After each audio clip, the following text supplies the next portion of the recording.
All cats bark. Muffin is a cat. Does Muffin bark?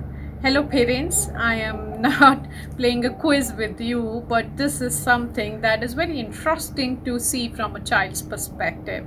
Because when children were given this question between the age group of 3 and 5 years old children under this research from a very famous British psychologist, and the same experiment was repeated at multiple places, a simple question was asked. All cats bark. Muffin is a cat. Does Muffin bark? And most of the children said, no, a cat cannot bark, only dogs bark, but cat will only do meow, meow, meow, meow. The same question when if you ask an adult, the adult will say, yeah, Muffin will bark if all cats bark.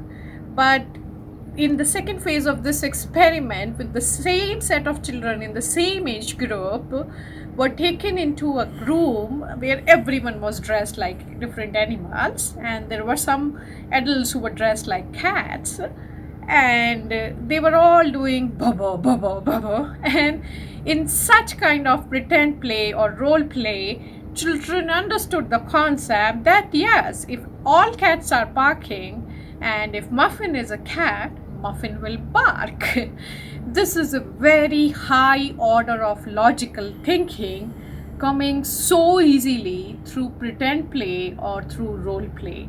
And that is why role play is a very significant aspect of play in children. So I would say, parents, for us, this experiment is just an example to tell how much a child learns while child is involved in pretend play, or commonly known as role play.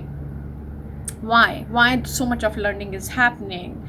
Simply because the child is the leader. Remember, we talked about the child-led activities. This role play is actually a wonderful example of child-led activity, because we are leading, we are doing, and we are making rules, and we are becoming what we want to.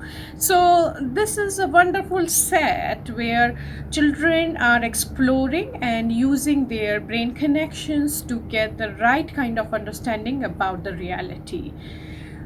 Did you know that when children are making rules in role play or taking turns in acting like any supernatural human being or somebody with a lot of power, or even becoming somebody as real as doctors or nurses or even mommy or daddies in their role play, children are using the same part of the brain that is required for executive functioning.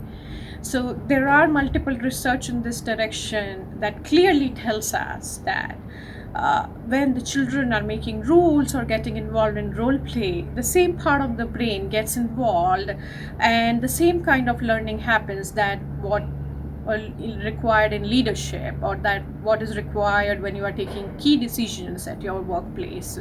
So parents, allow your children to have as much role play as possible.